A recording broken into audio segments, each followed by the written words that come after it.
I've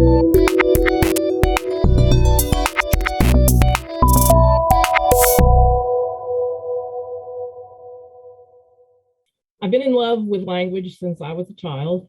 I've always liked to write, mostly short stories and things like that. Started writing poetry about maybe 14 months ago.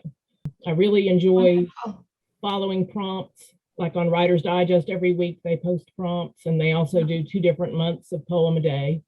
And so I've been pretty prolific the past year. I probably have about 200 or 300 poems written. I also kind of write as an alter ego, and maybe you'll be able to pick her out. She's a little bit younger than me and a little bit more daring. So maybe you'll be able to pick out her poems when I start reading. I've started with some tidbits, some little short pieces, and then I'm easing into the longer things and some poetic forms. And then I've got a fun one for the very end. So I'm also working on a book with one of the members here, Dennis Gray. We're putting together a photography and poetry book. And right now I'm in the process of formatting it in Word so that we can get it printed. So I might be able to share a few pages from that. So, but in the meantime, I'm going to put up my screen so I don't have to look at myself. And I'm going to read, and I'm going to ease into it. So I've called this collection Food for Thought. And the beginnings of the poems in the beginning are really short, and I'm calling them like the appetizers. So we're going to start with beginnings. Is this a tease or a taste of what's to come?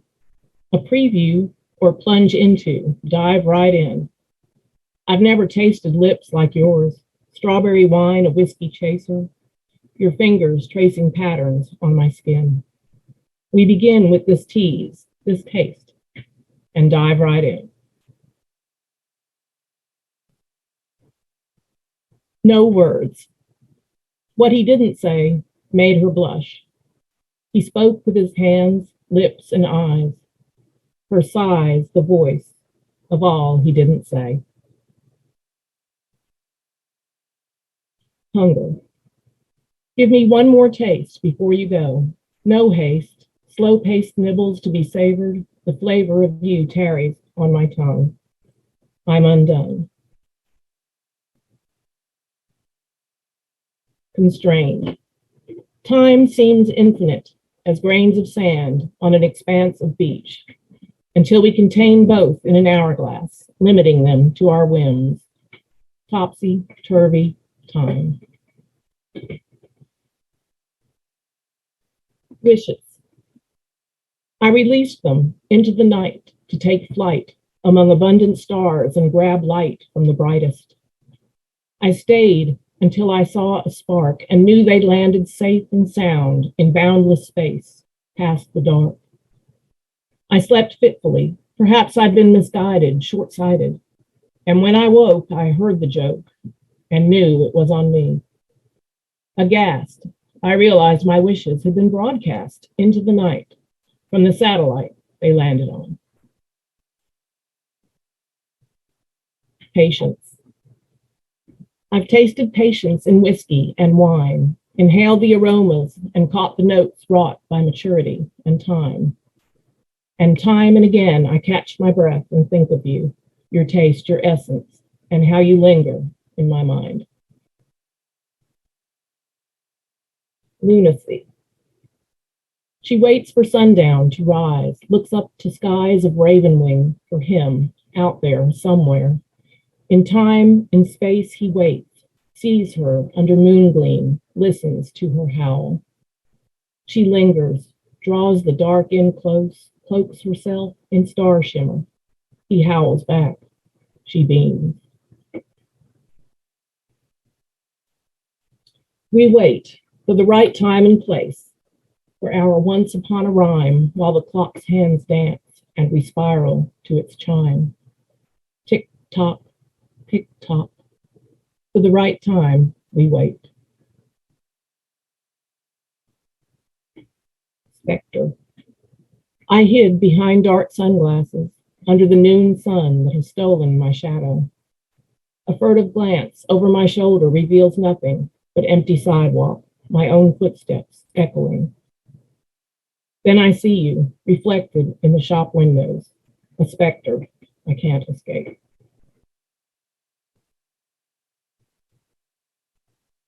Stank face for only a second until your mask falls into place again, but you can't erase that first impression. Magical powers. She let him believe in his power while she worked her magic in the dark until her spark was all he could see. Touch and go. There's a touch of madness in these thoughts of you, a smidgen of badness in what I'm thinking of doing. With you, it's a touch and go situation. Touch me. We'll see where this goes. Not again. Sound the alarm. She's the talk of the town. Of course, she meant no harm. She's done it again, never lets them down. Does their chatter really matter? Not to her. She lives out loud. Inside my head. Welcome. Enter at your own risk. You tread on dangerous ground. It gets pretty frisky in here. I'll make a scene. A round of fisticuffs between reality and imagination, weighted in favor of imagination, of course.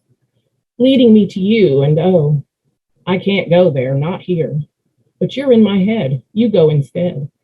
Please, make a scene. 3 little words. She runs into the night, heart pounding, gasping breath, fright. His words give chase, resounding in her ears, provoking her fears. I love you. So these are going to be some of the longer ones, and they are done in poetic forms. So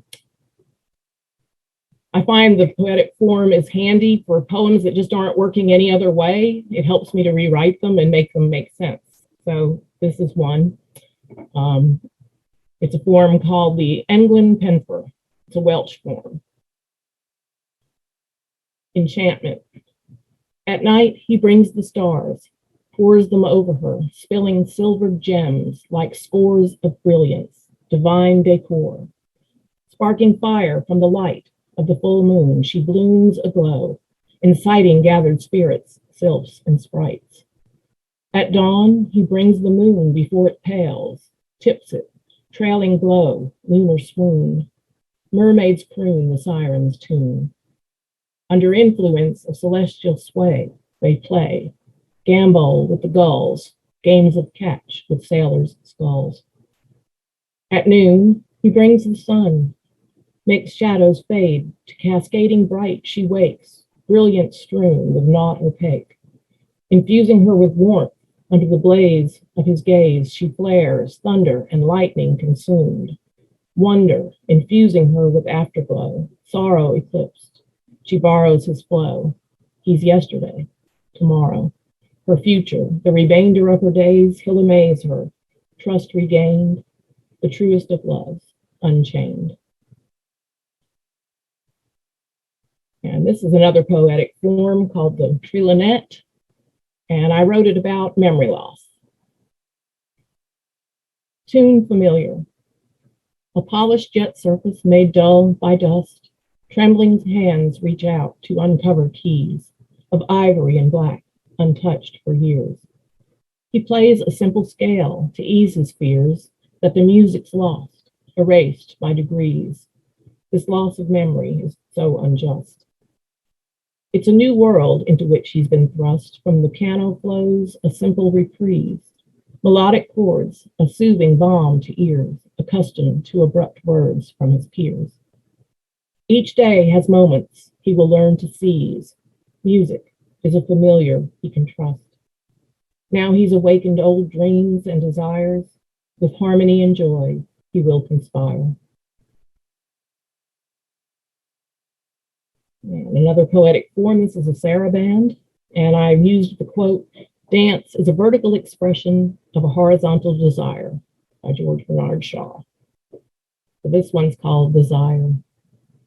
Feel the music, its pulsing beat. Pull me close, savor ardent heat. Heart to heart where our bodies meet, lost in the dance, the grind and sway, under the spell of fierce desire. Eyes meet, lips touch.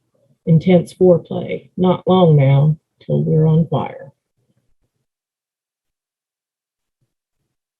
And this one is another England Penfer, and it's a love story.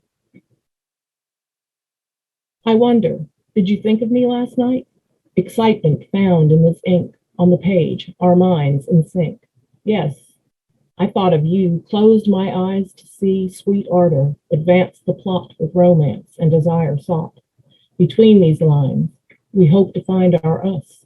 Through typeset we'll ply, aligned with margins, wrongs left behind. Chapters penned in verse, metaphor, the star, shines from afar.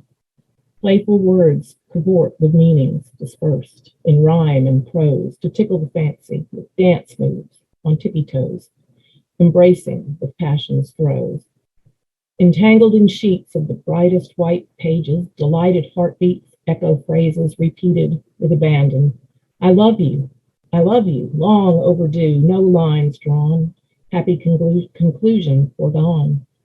We are hero and heroine alike, igniting new beginnings, a game of love, we're winning. And these are little short poems called The Tilus. The heavens, the crescent moon grins while winking stars flirt. Hurricane, clouds boil, wind toils, water chops. Storm. And this is from the book Dennis and I are working on. So this is one of the photos I took, and I wrote a poem to it. And it's one of those poems that kind of alternates lines where each part of it could be a poem standing on its own. So this is called Awakening. I'm no longer suspended between dreams and wakefulness. The sun is still slumbering in the cradle of the clouds. I'll drink my coffee, enjoy Sunday's pre-dawn quiet. The faintest shadow appears on the lawn. I pick up my keys and camera, open the door. Outside it is cool and still, shimmering with a faint pink glow. The silence breaks as I start my car. Leaves tumble down the drive in a sudden breeze. My headlights pierce the pewter twilight. A warmth suffuses the piney woods around me. Tires hum against the asphalt. An early bird glides across the road. I scan the eastern horizon, searching. A smoke screen of mist rises from the creek. Topping a rise, I see it. Incandescent illumination crests the treetops. I pull over onto a gravel track as the molten sun stretches her rays. With reverence, I raise my camera to capture magic. And this one is called A Lonely Hook. And the picture that goes with it is a fishing rod with just a hook hanging off of it and a lot of blue in the background. So, a lonely hook, waiting for a story to follow. A line or two cast into the blue. A pitch, bait and switch. Leading line with a lure gets their attention for sure. Shiners spinning in the current, good beginning, make a ripple, cause a stir. A nibble, the float adrift, sudden shift, bobbing. Eyes glued, heart hopping, action popping. Reel 'em in, nice and slow. A red herring diverts, disconcerts. More bait, cast a line. Now wait for a happy ending. And this one is the last one I planned for tonight. It's a little bit long. It'll take me about 5 minutes to read it. And it's kind of a combination of a short story and a poem. So it's a little risque, so I hope y'all enjoy it. And I used a quote that's from an unknown person called alcohol, because no good story ever started with a salad. And the title of the poem is Give Me a Good Stiff One. Old Sam is on his usual stool in the pub. It's time for a pint and some grub. Everywhere he turns, the headlines blare the news. Glaring anchormen and anchor gals with painted mouths shout it out and never crack a smile. How is that possible, he wonders? What blunder made this worthy of special reports? Under his breath, he mutters a retort. Damn idiots, nothing's sacred no more. He swore once, for good measure. What's your pleasure? Asks the barkeep. Old Sam stares, taken aback, then cracks what passes for a smile. Wiping his glasses on his sleeve, he squints at the barman's name tag. Steve, he says, nodding toward the TV screen. What you think of that? Ain't it a screen? Steve gives the screen a cursory glance, decants some whiskey, says, sure. Then what do you have, pal? Giving Sam a scowl. Miller Draft, Sam growls in reply, eyes returning to the news, looking for a clue that it's all a joke, a farce, a hoax, maybe some kind of, what's the word? Expose. About that blue wonder pill that raises expectations, removes the frustration from relations, puts the thrill back between the sheets, so to speak. Niagara doesn't fall, it flows. He snorts till beer runs out of his nose. Not Niagara, Viagra, he thinks, as he chugs another swig, gives a shrug. What's the big deal, he wonders, then grins at the double entendre. Hey, Steve, if it's no trouble, pour me another and let me bend your ear. I'm still not clear on how that made the news. Slurping the icy brew, he blinks at the words, now blurred, crawling across the screen's bottom beneath the anchor's flapping lips. What's it mean? Is it something new or just a blip? Should I be concerned? Darn, I don't think it applies to me anyways. I've always been spry. Steve stares, first at Sam, then at the TV. What is it you see? He asks with a laugh, then a guffaw, slapping a big paw against the bar top. What do you think is causing such a stir, good sir? Old Sam feels the heat in his cheeks and starts to bluster. He can't muster up the courage to say it aloud, not in this mixed crowd. Now he's discreet, can't meet Steve's eyes. I don't know what I think. Maybe the drink has gone to my head. I know, I've probably read it wrong. I'm half blind. I'm letting my dirty mind play tricks. I know you think I'm thick. He tosses the 20 on the bar. Keep the change. This evening's been bizarre, to say the least. Oh no, says Steve, you can't leave, not yet. I've made a bet with Tom and Bill and Stu, and only you can settle it. I've got a lot riding on this, so don't you run and hide. Old Sam stops, trying to decide what to do. He still hasn't a clue what the hoopla's about. No doubt he's about to be made a fool. He slides back onto the stool. Pour me a whiskey for courage and let's add fuel to this fire. All he desires is to cut the crap, go home, take a nap. Steve pours him a double on the rocks. Enough to knock your socks off, that is, he says with a grin. Now help me win, and then you're good to go. Maybe we'll take this show on the road. We could do a stand-up routine. In your dreams, old Sam thinks, blinking away a tear from the whiskey's burn. Okay, Steve, your turn. You're up first while I quench my thirst. We'll see who's right. I'm sure you'll go home tonight, a winner. No way, old sinner, Steve replies. We want to hear this straight from your lips to God's ear. Hear, hear, the patrons cheer. Old Sam drains his glass, knows an impasse when he sees one. What I see, he begins, is a world gone mad when the news spews such garbage as that. It's a conspiracy of bureaucrats, it is, and big pharma, too, to headline a little blue pill and call it erection fraud? Oh, Lord, he holds a hand to his heart, starts to cough and mutter. My ticker's gone a nutter. Steve gives him a clap to his back, says, catch your breath and have another snort, and we'll talk about that news report. You're a good sport. I know that was a bit hard for you to admit, but you did, and now I'll tell you how that banner reads on 1, 2, 3. Election fraud.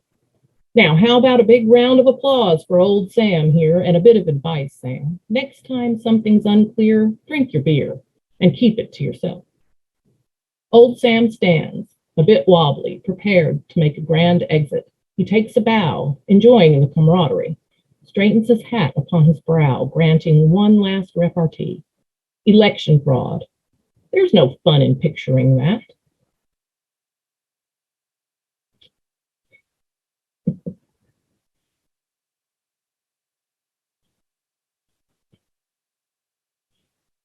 That was great, Amy. Thank you. That was lovely. Yeah, that was good. Liked it. I was taking notes on things. The cat jumped up at the exact right time. Didn't he? Yeah. What's his name? His name is Opie. Opie. All right. Yeah, I've got 2 cats. Yeah.